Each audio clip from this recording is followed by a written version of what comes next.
Welcome to Saas Pro. In this video, I'll show you how to slow down audio in Canva using an easy and creative method with Murph AI. Step 1. Open Canva and make sure you're logged into your account.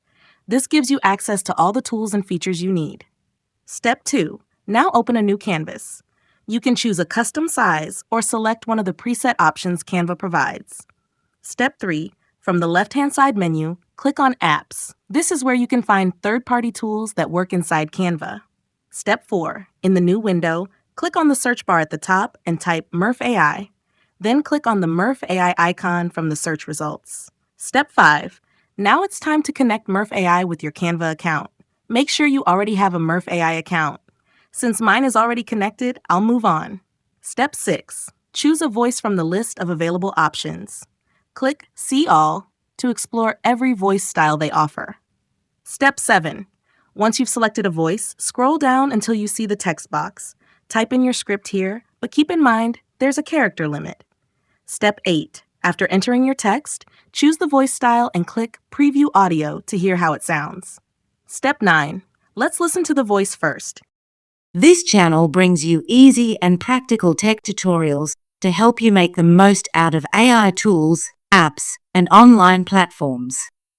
Whether you're a beginner or just looking for quick tips, you'll find clear, step-by-step guides to boost your creativity and productivity. Right now, it's at its default or normal speed. Step 10.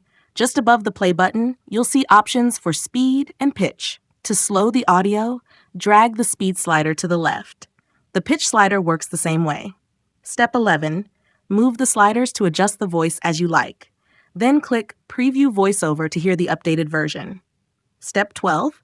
Now hit the play button again to listen and compare the difference in speed. This channel brings you easy and practical tech tutorials to help you make the most out of AI tools, apps, and online platforms. Step 13. One thing to note, you won't be able to add the voice to Canva unless you have the paid version of Murph AI. Step 14. Once your design and audio are ready, click on the Share button at the top right, then choose Download. Select your preferred format, and your project will be saved to your device. Thanks for watching. Don't forget to subscribe to Saas Pro for more helpful tech tips and tutorials.